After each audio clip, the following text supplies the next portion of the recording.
Hey everyone, today I'm going to do a response video to a funny video that I saw that I came across, and it was saying how the BBC was trying to be sarcastic, but it ended up being relevant. And yeah, that's pretty much what happened here. Or possibly, let me know if this is what you think happened. Maybe some people are seeing some things that are going on, and they don't necessarily agree that we should just go back to the 1950s, but they do think something's going on and they are empathizing with it and just doing it in a funny way. So it came from the BBC, but it was a group of these three women comedians who actually put it on. I have been unable to find really a lot of background on it as far as an article that goes with it or something. I don't know if they took it down because they realized it was not communicating the message that they intended. But either way, it is on YouTube with people basically commenting about how they put it out, but I haven't found it actually from the source itself. If you have, feel free to leave that in the comments and that would be great. But for now, we can just go on and check out the video, and I will stop it here and there and make my own little comments. Some of them will also just be my thoughts off of it, not necessarily funny thoughts, but things that I think this video really brings up a lot of good points. But I think it's well done and funny, even if I'm laughing for the wrong reasons from their intention. For years, women have fought hard to ensure that our generation had an equal place in the workforce. And to all those women, we just want to say, thank you. I gotta stop there and point out that no, the reason why women are allowed in the workforce is not because of feminism. And feminism possibly didn't actually do anything. So I'm really sick of feminists acting as if, like, I owe them my life because of what they fought for when women were allowed to work before that. Okay, so even, my gosh, Proverbs 31 in the Bible, the Old Testament Bible before Jesus, it talked about women making money. And okay, maybe it was as an entrepreneur, but nevertheless, like, it's not as if women did not, like, there was some law that women weren't allowed to work in the United States. Like, they did, and I read a whole book that was very good. I'll leave a comment. I'll put it in the description. I forget the name of the book right now, but I think it was The Flip Side of Feminism. And she was talking about, like, yeah, my grandma worked, my great-grandma worked. Like, it was unusual, yes, but it was legal and people could just work their way up. I know somebody who mentored me in my old job in that industry, and she did talk about, like, yeah, it was kind of a man's club in the particular thing that I did. And yeah, but she just worked really hard and put out quality work. And as they saw that she did that, she gained respect for herself. That was her, not feminist. But let's move on. But also, you. I am so tired. being a working woman sucks balls. I work for a women's rights NGO, and every day I get letters from little girls saying, help me, I need an education. And I'm like, no you don't. I had an education. You know what I need now? A nap. Yeah, that girl in that letter was obviously very young. I don't know, middle school or something. So that is very different. I just want to differentiate between somebody saying, I think that I should have a high school education, versus in the United States where there's this problem of women who are overwhelmed, overworked, would prefer to stay home with their kids, going ahead and investing in a degree and another degree because their undergrad isn't really paying out, so maybe a graduate degree will be better. Oh, well, you know what? That's not good. I'm still not making money and I still haven't paid off the student loan, so maybe I should just get a doctorate. You know, I mean, this is a problem that is in all of society where I really think it's almost an idolatry of education. And it's just so, it frustrates me. It's so sad because so many people are just dragged down by their student loans that are not paying out because people don't run economics, basic economics of, if I'm going to invest this much, how quickly is it going to pay out? Like, what kind of return am I going to get No, no, no, no, no. It's just like education is always the answer. You can't go wrong with education. Okay, so that's what the real issue is here, is this continual, perpetual education. And yeah, I'll be honest, I never thought I would go this direction, but I have, where I don't think that in general most women should go to college. Okay, part of that is because I really am not a fan of college and what it does, unless you pick a degree that is definitely going to pay out.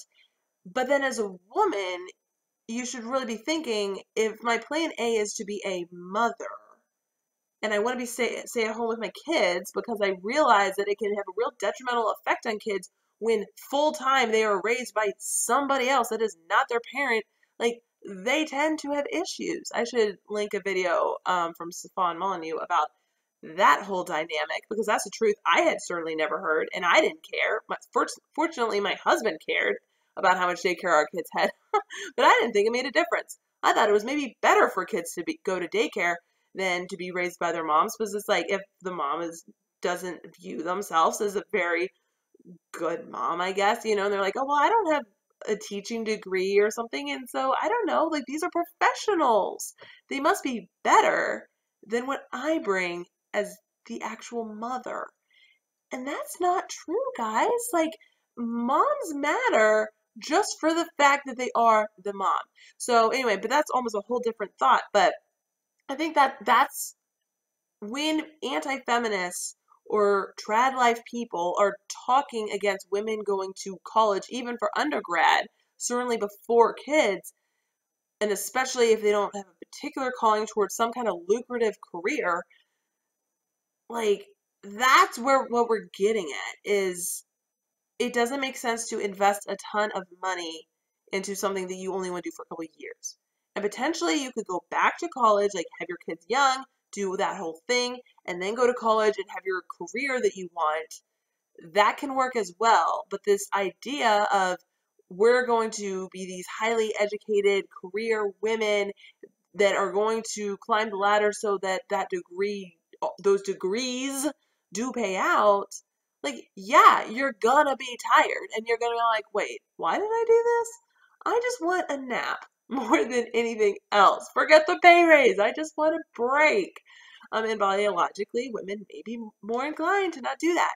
What I found is that as I've been kind of learning more about this and reviewing in my own experience and talking to other women, I'm realizing, like, men tend to have that drive and they push and they're like the accelerator. Their foot is on the gas, and then women's foot is on the brake. And they're kind of saying, well, okay, you're working too much. Let's be by the kids. Let's prioritize this. And then together it makes a really good team. But of course, feminism tries to just break all of that down and just throws everything off. In my mother's day, they used to say that a woman's place was in the kitchen. And to that I say, why did that change? I work a 50-hour week in an architecture firm designing kitchens, and ironically, I can't find one night to cook a meal of my own. If I have to eat one more Tesco ready meal, I will lose it. So this one got a lot of comments on the channel that I found this video on, with a lot of men saying, 50-hour work week, that's nothing. Try doing 80 hours hard labor, blah, blah, blah. But, so, okay, I don't really think that we're saying, like, 50 hours is such a strenuous week. Like, that's the hardest a person can possibly work. I mean, I don't know, maybe. I mean, I think the work ethic between liberals and conservatives is a little different. But nevertheless, I mean, I really do kind of wonder what their intent was sometimes with this video. And I feel like if their point was women are going crazy and work so hard, like, why not pick 80-hour work week, So I don't know if maybe the point here is they're making fun of women, saying, like, basically, be stronger than this. Like, figure it, like, 50 hours isn't that bad. Like, you can make a meal. Like, don't be silly. You're being trivial. You're being dramatic. I don't know. My mother raised me to be an independent woman. I don't want to do that. I want to marry a rich banker and go to brunch. I've tried to find him on Tinder, Happen, Hot Hunk, Soul Search. I made those last two up. No, literally, I made them. I work for a tech startup. And now, now I'm a high earner. At the end of every date, I'm expected to She's trying to say split the bill. Okay, so this one, I really think they are just making fun of women who are complaining about some of the changing dynamics. And I think they're just saying, like, come on, like, you make a bunch of money, you can pay your half of the bill now. Okay, so there were some comments where people seem to think that they literally were saying it's horrible to ever split the bill. I really think that they're coming from the angle of maybe even it's benevolent sexism to have the guy pay and kind of like, women, this is what we want, this is how it's going. So but this is a really interesting dynamic of, like, I thought that was really funny with I thought it was the part of that little segment that I think really was trying to be sarcastic but rung very true was when they had the picture of her smiling as this, like, accomplished woman, and then she kind of did that, you know, like, oh, my life sucks look. And I think that is true. Like, they hit a really, really relevant chord of women who do feel that way. And maybe in that segment, they were making fun of those people and saying, like, come on, get some perspective. You want to be a strong and independent woman. Don't, you know, forget that good advice.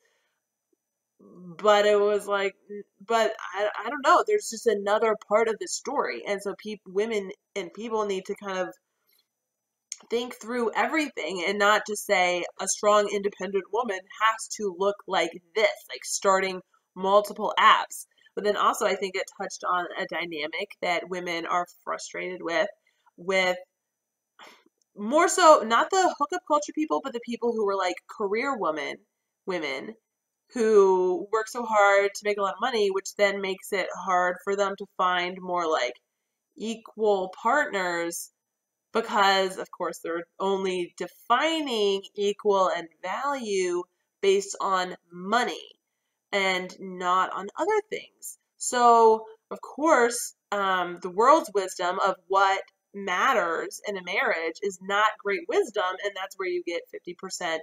I mean, 50%, I guess, stay together, but 50% divorce, those aren't good stats. So that's where I'd really encourage people to look to other sources when you are taking relationship advice and not looking to the world that is terrible at marriage. So maybe don't have that be your main criteria. But then also there is this problem and dynamic of women biologically do kind of feel like loved and taken care of and want to have that happen and really prefer for their husband to be the provider, but then they're taught that they shouldn't want that. And so then that's sometimes not always what they look for, but kind of do want. And there's just like twisted like strangeness, you know? And so but I think in that segment, they were trying to imply if you are looking for more of that provider, like you are just more of a gold digger and you should be a strong, independent woman like that person. But with the whole splitting the check issue, I do want to just point out my thoughts on that. And that is that even women who believe in more of the traditional gender roles, like, I think there does come a point in the relationship where women should pay because likely the woman has some kind of job, even if it's not paying a lot, even if the guy kind of supports a lot of it. I do encourage women not to just be like, oh, the man should always pay for everything, and if they're not, they're a total jerk. You know, I mean, that's a bit dramatic, but I don't think a whole lot of people really say that outside of perhaps circles where it's like hardcore gold digger, like I am totally just about the money and I really don't even care about the guy. But if you're in a genuine relationship, you know, like especially at an earlier age. I bought a slow cooker 4 years ago and I have never had the chance to use it. There was a time when women could just go to the bank and take money out. We didn't have to work for it. We could just have it. all for the small fee of sex with their husbands once a month. So this is the clip that actually made me think more so. In the last one, they definitely were going more of that gold digger dynamic and accusing women who care about men being a provider as just being gold digging whores, pretty much, with like, okay, it's a small, like being sarcastic, like it's a small price to just, you know, have sex with your husband. Like giving that out should mean something more to you than, you know, having to work or something. Maybe they're saying that, maybe not. I mean, it was kind of interesting, like what were they trying to get at when they were like implying once a month, though? Like, because then if you're saying, okay, have sex with your husband one time a month to have all that, like if that is what they thought was reality, like that would be a good deal. But I don't know. I see. I just don't really understand sometimes where they were, what they were totally getting at. But anyway, for people who leave comments about, oh, once a month, that's horrible, never get married. I mean, yeah, I'm sure feminists, I'm actually going to make a video about it, why feminist sex sucks.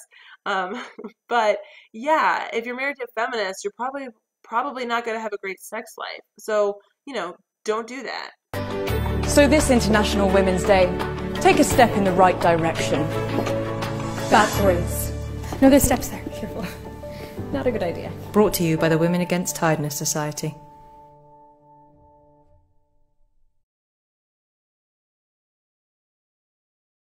So, considering it was International Women's Day, I'm thinking that this was a feminist video. So yeah, I'm thinking they pretty much were making fun of people who were wanting to go kind of back in time more in the trad life movement and movement towards being a stay-at-home mom and movement like the anti-feminist and all of that.